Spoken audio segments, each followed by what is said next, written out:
Greetings everyone, my name is Steele and welcome back to Dream Daddy. On our last adventure, we met Joseph for the first time, got reacquainted with our old friend Craig, and had a meeting with Amanda's teacher who tells us she's not focusing on her schoolwork as well as she should be. But you need to step up your game on that, Missy, especially if you're looking to get into a good college. But for right now, we are spending some high-quality father-daughter time at the local mall, inside a store that she apparently cannot remember unless she's thrown up in it, which is a very strange mutant power to have if you ask me. Amanda runs into the store with me trailing behind her. She makes a beeline for the back. Yes! There it is. You can still see the outline, kinda. Is she talking about the old puke stain? Because that's gross. I'm so proud? Speech! What? Why? Amanda. Yeah. Speech! All right, I'll do it if you stop chanting. Amanda stops immediately. You're lucky you're cute, kid. I clear my throat. Thank you all for joining us here today to commemorate an historic moment that would forever shape, history, I guess. On a day very much like today, some 5 years ago, our very own Amanda Ann Steele had too much blue raspberry slushy on an outing to the mall. After begging her father to take her to Dead Gotham Beyond to buy rainbow suspenders, she then proceeded to throw up all over a display of My Chemical Romance merchandise.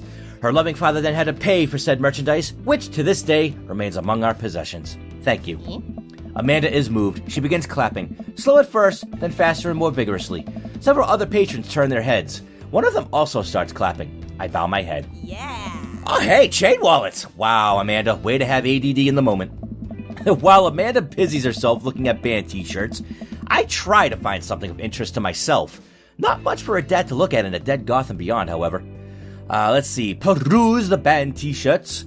Look at ironic mugs. Check the clearance bin for hot deals. Hell yeah, check out the clearance bin. You can always find cool stuff in these types of stores. There's a big cardboard box of marked down items. I'm pretty sure $4 for purple eyeliner is a good deal. I think. It depends on the brand, in my opinion. I wonder if I would look good in purple eyeliner. Fuck yeah, I would have rocked the shit out of that color. Hell yes, I would. See, you gotta give yourself that vote of confidence if no one else will. If you think you would, then you will. To hell with the naysayers. Look, this is very important to me. Uh-oh, what's going on? Whoa, hi, Lestat? Alucard? Combination of the two, maybe? Not too sure what's going on here.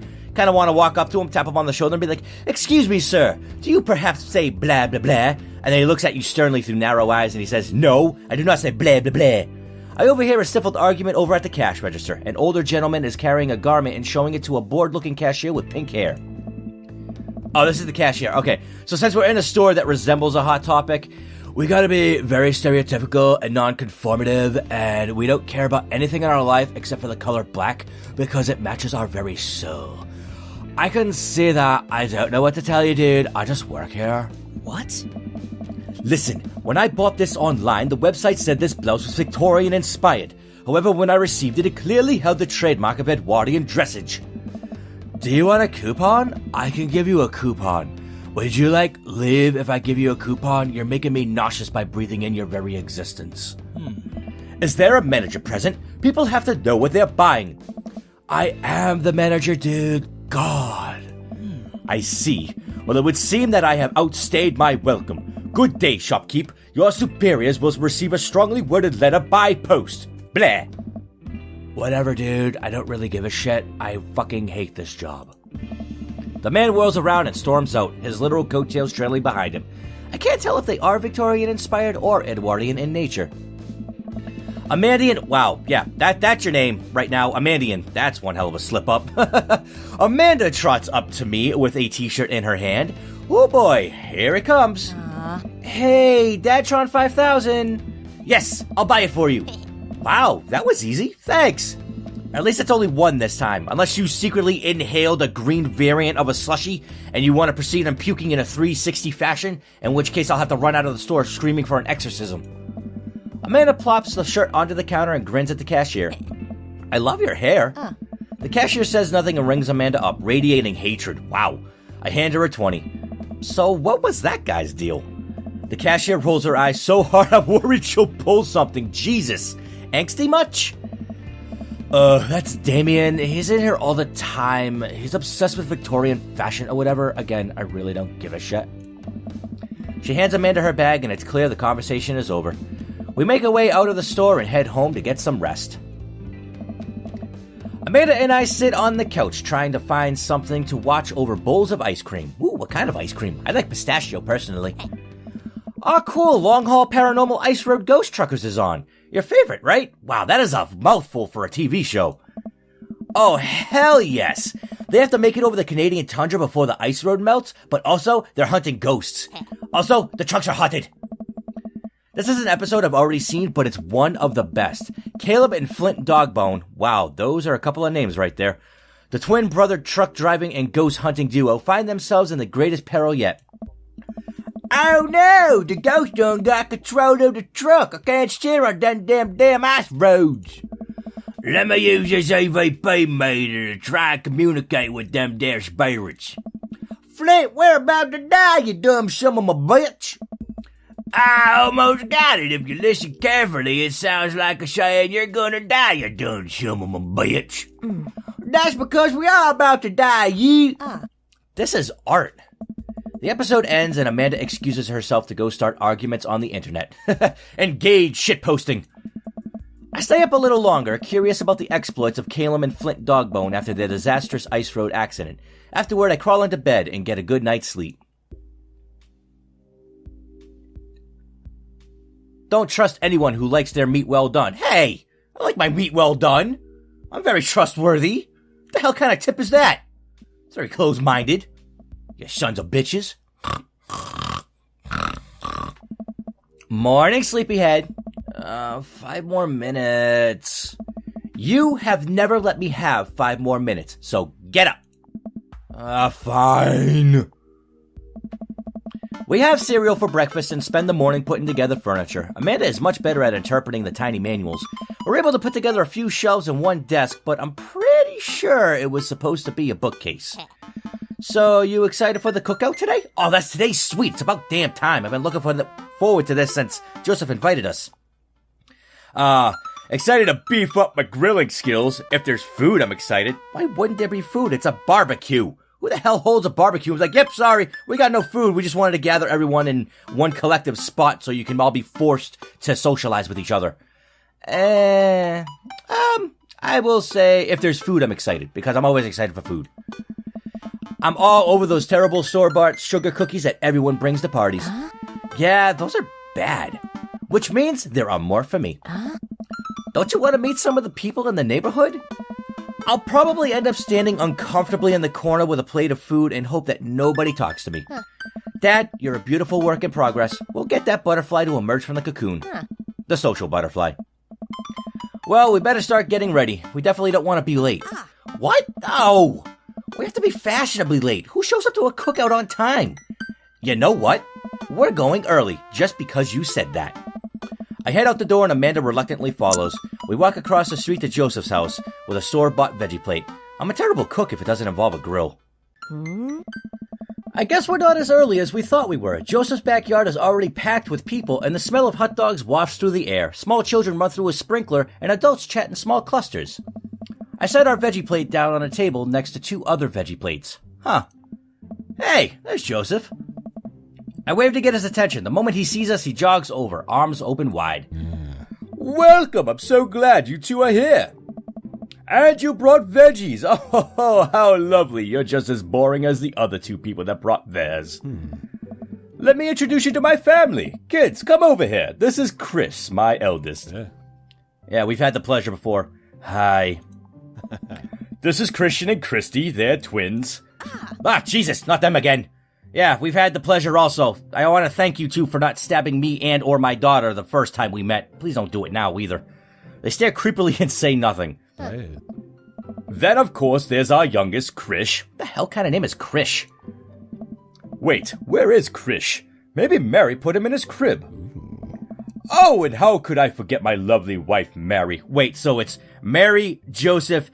Is there a Jesus around, or is it just symbolic because you're a youth pastor and she's wearing a cross? Either way, it completes the full package, but it's still a little bit on the nose. Hey. Joseph pecks her on the cheek. She smiles. Mary, sweetheart, did you put Krish to bed? I'll have to go look for him. What? You'll have to... Joseph takes a moment and regains his composure. Uh-oh, someone's not a good mother. Mary, this is our new neighbor, Rich, and his daughter, Amanda.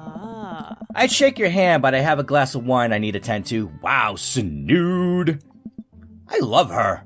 And you and Joseph seem to be the only ones, apparently. Nice to meet you, Mary.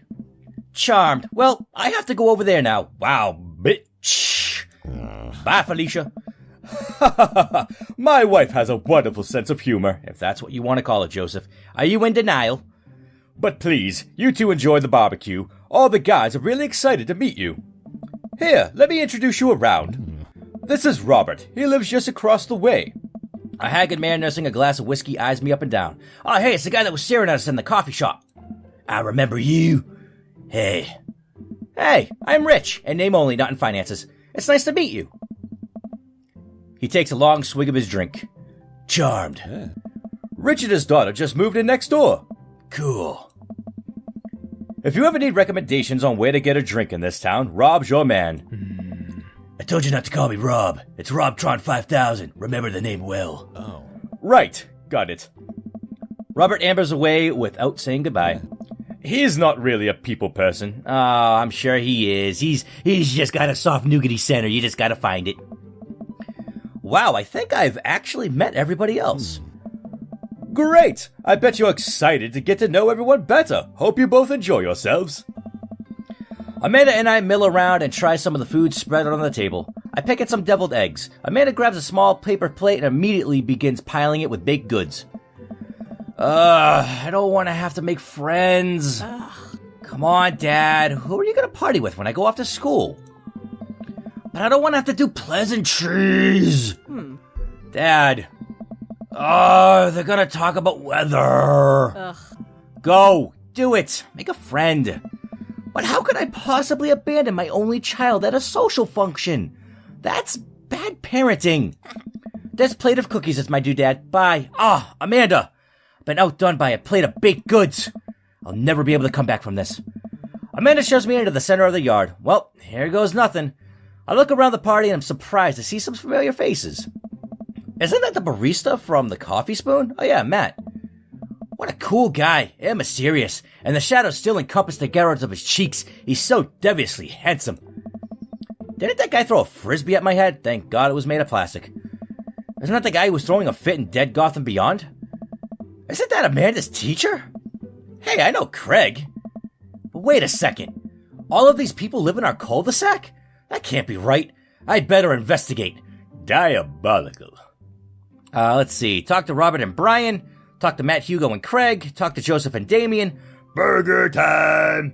Let's talk to Matt, Hugo, and Craig, because we know Craig. I kind of am leaning towards wanting to get to know Matt a little bit more, and me and Hugo seemed to hit it off when we had the meeting in the school, so yeah, let's talk to these three. Whoa, that was audibly in sync. Matt and Hugo seem to be embroiled in an intense discussion. Craig looks on, smiling politely. I walk over to say hello.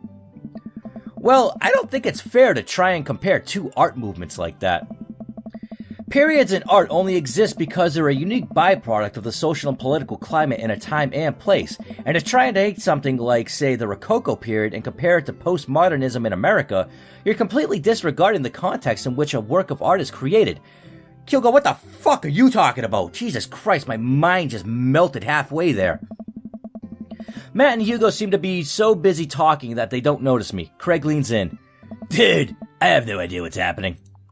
Talk to Craig, listen in on Matt and Hugo. You know what? I want to fully experience the mind melting to its full capacity, so let's listen in on what these guys have to say. Oh.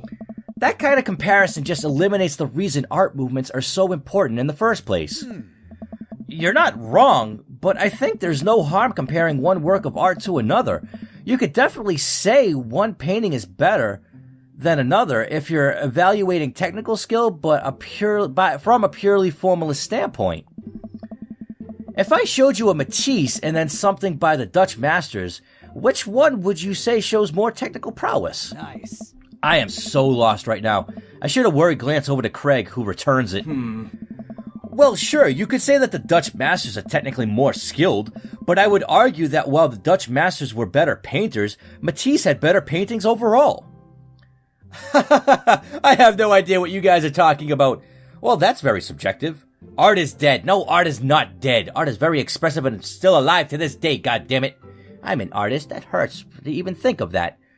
You know what? I'm gonna try to include myself in this conversation, even though I have no idea what they're talking about, and it seems a little too intellectual for my taste. How do you mean? Oh, shit. I knew the risk was calculated, but damn, am I bad at math. Well, that painting of the guy with the apple in front of his face is pretty nice. Matisse rocks. That's a Magritte. Right. Art. Sorry. You're fine, dude. I know I am. Look at this body. We were just discussing the importance of context when talking about artwork. Listen, all I asked was if you liked Van Gogh or Picasso better. Hugo throws his hands up in frustration. But they represent two completely different art movements. How could I possibly choose between the thick, creamy impasto of post-impressionism and the abstractionist beauty of cubism? Man, that's all way above my head. Me too.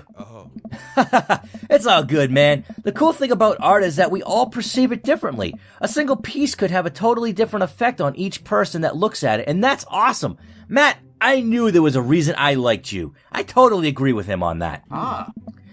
Just 1 minute about that. Hugo, please. Sorry. I get really fired up about art stuff. I'm sorry if I'm not giving Hugo and Matt their own impressions. I absolutely have no idea what kind of voices I could give them. Craig's easy because he's a dude, bro, you know? Rich, how are you liking the neighborhood?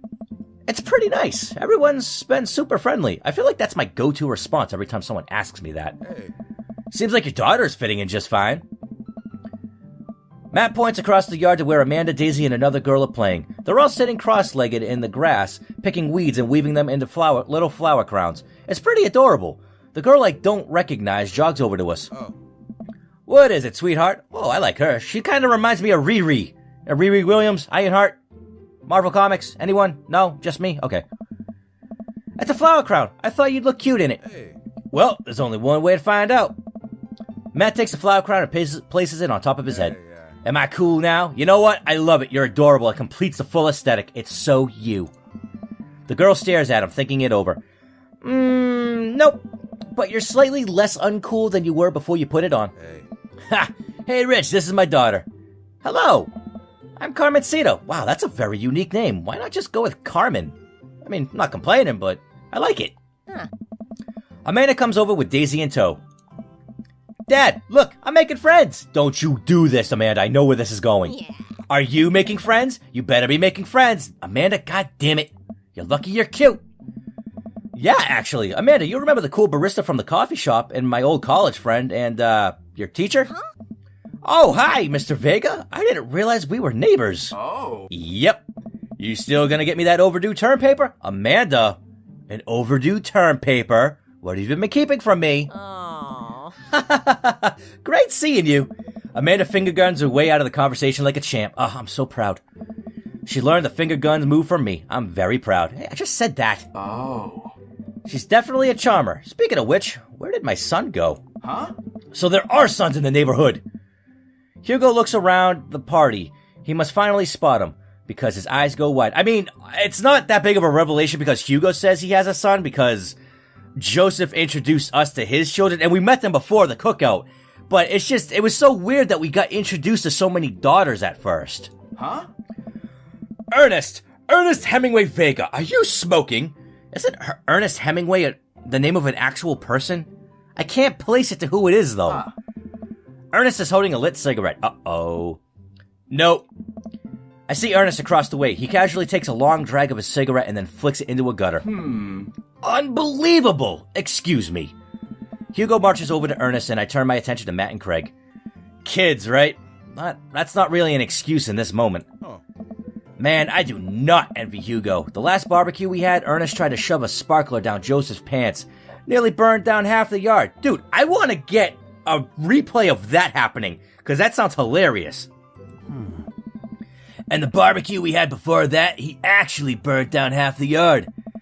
And then it spread into my lawn and burnt down half of my yard, too. Hugo walks back over to us, practically dragging Ernest behind him. Oh, yeah, he definitely seems like he's got a tood. You got the tood, dude? Hey, everybody. Sorry about that. Rich, this is my son, Ernest. Hello. Ernest looks away, sulking, his hands shoved deep in his pockets. Hugo nudges him impatiently. Hey. Nice to meet you, Ernest. What grade are you in? Does it matter? Oh. Ernest.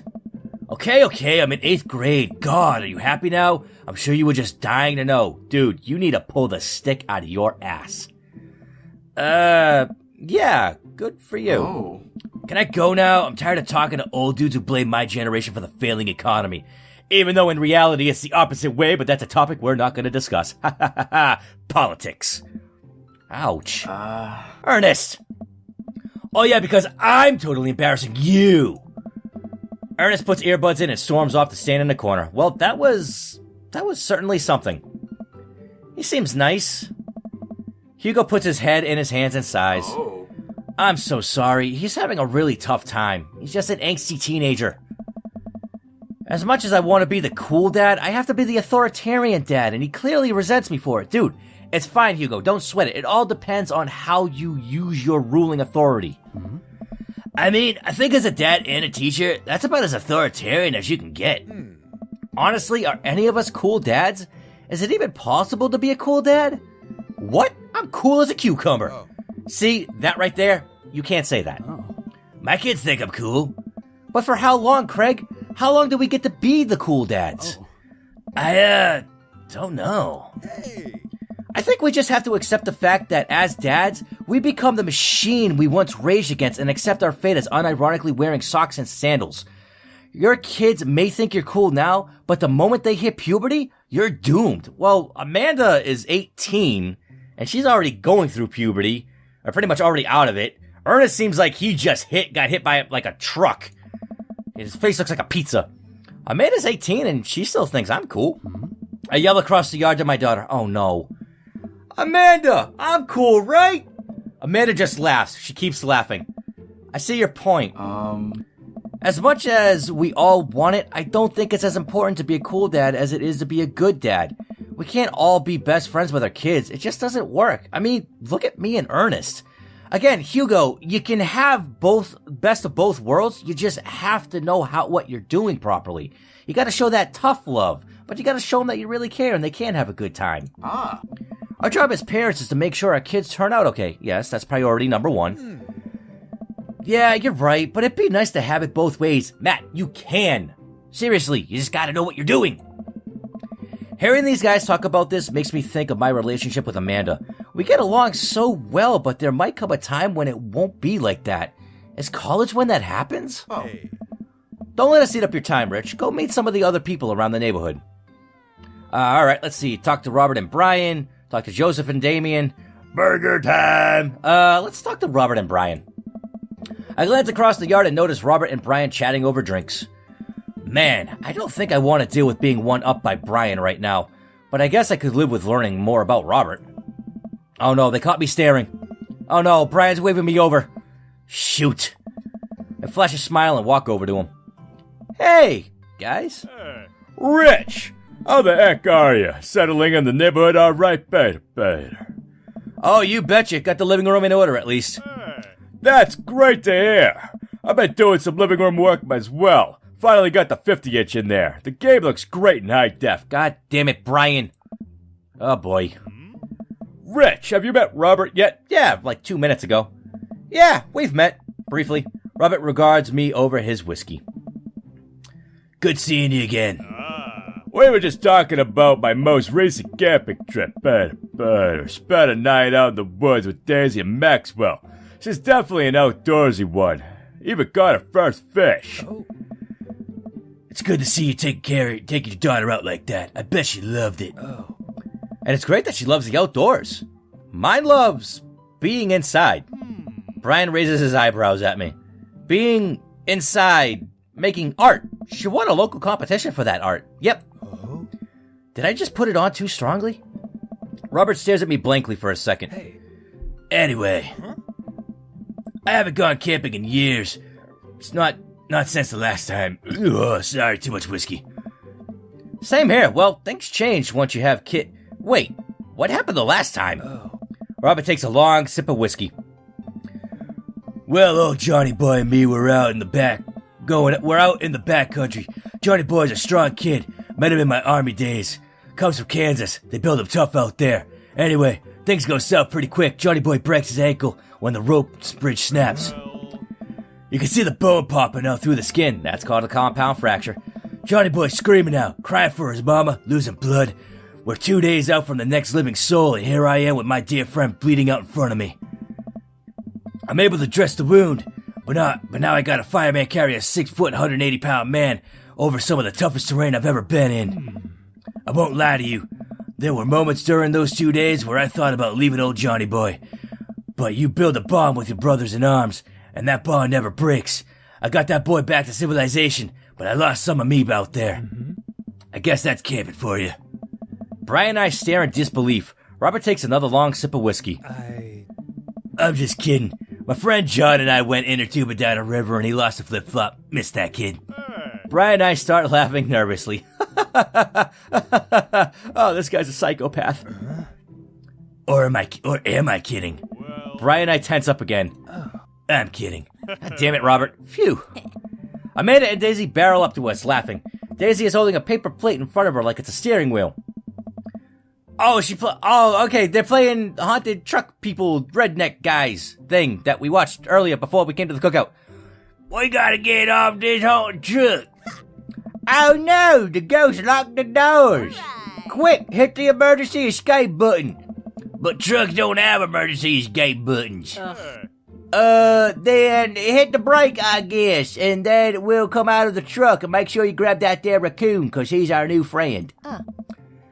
The imaginary truck. Anyway, we're safe from the ghost, but how will we ever survive this Arctic tundra? Daisy, you might have to eat me. Are you prepared to do that? I'm prepared to do anything to survive. That's cold-blooded. I like that. Although I'm not sure I have the materials required to properly cook you. You know, that reminds me of the last time I went skiing. Robert! Wait a second. Are you guys playing Long Haul Ice Road Paranormal Ghost Truckers? Oh wait, that was Brian. Shit! I fucked up the impersonation. My bad. Yeah. Amanda and I love that show. It's the best, especially that episode where Caleb hides Flint's keys and Flint retaliates by breaking an ancient cursed urn and sending the spirit after him. Yeah, it's such high-quality reality television. I don't watch a whole lot of television, but I do enjoy that show. That and war documentaries. Oh wait, they're still playing the game? Alright, Daisy, I found us a couple of bugs. They're gonna make a great meal. Lots of protein. Gonna keep us from starving out here in this harsh, icy wasteland. But there's a whole table of food right over. Daisy, it's a game. We're playing pretend. It's what kids do. Live a little. Amanda gives Daisy a handful of gummy worms from the snack table. They eat them with mock disgust. Let's go find kindling for a fire. Yes. Okay. But not an actual fire, because we don't want to burn down the yard like, everyone else did. Because we're playing pretend? Right. Now you're getting it. Daisy and Amanda run off. What a cute couple of kids. Man, I never seen her get along with anyone so quickly. Better. I guess Amanda just sort of has a way with kids. That's kind of amazing. Daisy doesn't really get along with kids her age. It's nice that he's not trying to one-up me this time. Maybe we can have a regular friendship after all. Really? She just kind of keeps to herself. Her teachers say she spends every recess in the library. I think the other kids are intimidated by her intelligence. Better. There it is. I wouldn't worry about it too much. Amanda was shy at Daisy's age, too. She used to have a habit of crawling under tables and crying every time we took her to a restaurant. She bit people, too. I think she had rabies at one point. It was her mutant powers flourishing. Oh, kids, right? Gotta love them. You're required to by law. Not really. I mean, not to love them, but you are required to take care of them. Negligence is a crime. I hear that. Does Robert have kids? I haven't heard him mention anything at all. Or is he just like that weird single daddy-like figure that is just invited around the neighborhood? Well, since they're getting along so well, maybe we should try to put together a little play date for them. They do seem to get along really well, but the thought of continually hearing about all of Brian's accomplishments is rough. Yeah, that'd be nice. Well, I don't want to take up too much of your time. Go meet some of the other fellas. Better. Alright, guess we're gonna talk to Joseph and Damien, seeing that they're the last two around. Or we could do burger time! But now let's go talk to Joseph and Damien. I spot Joseph chatting with the guy from Dead Gotham Beyond by the grill. I wonder what they're talking about. I walk over to them. So I'm curious, can you walk me through why you had your house painted black? Well, where do I even start? The house stays warmer in the winter, it provides an artistic contrast to the rest of the neighborhood, and it complements the crimson interior perfectly. It's definitely an interesting choice. Thank you, I'm very proud of my abode. Rich, I was just having a conversation with Damien here about his aesthetic design decisions.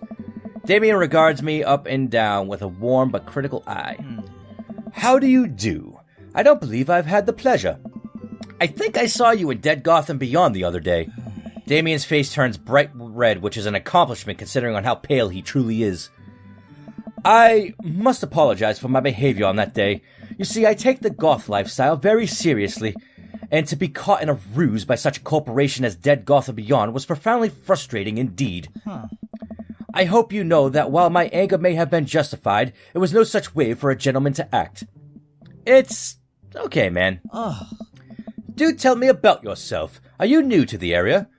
Yes, my daughter and I just moved in the other day. She was the one I took to Dead Gotham Beyond. Very good taste on her part. Does she partake in the goth lifestyle? I think for a second. I look over to Amanda, who's hanging out with some of the older kids in the neighborhood. Hey, Amanda! Would you consider yourself goth? Amanda yells back. I wouldn't necessarily try to fall under any one specific label, but I guess if I had to choose, I would more subscribe myself as twee hipster with more normcore leanings. Bats are cool, though. Pity. Are you enjoying the party so far? Oh, definitely. Thanks so much for putting this on. It's nice to be in a cul-de-sac where everyone is so friendly and welcoming. Yeah. Amanda walks up to the conversation. I also like The Lost Boys a lot. Really good movie. Does that count as goth? It would, my dear. I don't believe we had the pleasure of meeting. Damien Bloodmarch at your service. Wow, he's doing the whole 9 yards here. Damien finishes the sentence with a flourish and a bow, producing a single rose and offering it to Amanda. Yep, whole 9 yards. Amanda blushes and returns the gesture with a curtsy. My, do you know how to treat a lady? Whoa. Hello, Amanda. Oh my god, are they talking in unison? I want to say they're talking in unison. I'm gonna try to put in effect if I can double over my voice here. Hello, Amanda. Seemingly out of nowhere, Joseph's twin kids appear. Are they speaking in unison? I knew it! Oh, I called that! What? It's too perfect for it not to happen. Hey. Won't you come play with us? Come play with us forever. Guys, enough with the creepy twin shtick. We've talked about this. Christian and Christy slowly back away. Where do you think they get that from? Mary pops into the conversation, wine in hand. I swear to God, she should have like an IV jabbed into her arm, just having wine flowing into her bloodstream. I don't know. Mary takes a long sip of the wine. Oh my God. I think I might have taped over a VeggieTales VHS with The Shining. Who knows?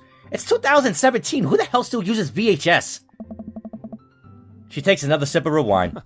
Where's Krish? Give it a rest. Wasn't he with you? You had him a moment ago. He's probably stuffing dirt in his mouth. He'll be alright. Toddlers are pretty resilient. Wow, she is Mother of the Year. Mary tips her glass to me. Ain't my first time to the rodeo. It's my fourth. I have squeezed 4 little... Sweethearts, would you do me a favor and please find Krish? That would be great. I'm sure he's fine. Mary. Okay, jeez. Wow, she has no filter. Mary finishes her wine and wanders off. Dad, can we go now? Oh no, it's that punk from the school. That's Lucian's son. I mean, Damien's son, because his name is Lucian. Again, a little too on the nose, but it makes sense. Lucian, have I introduced you to Rich yet? Hey, it's that punk from Amanda's school. I remember you. I must destroy you. Whatever. That's no way for a young man to speak to his elders. Be polite. Lucian bows.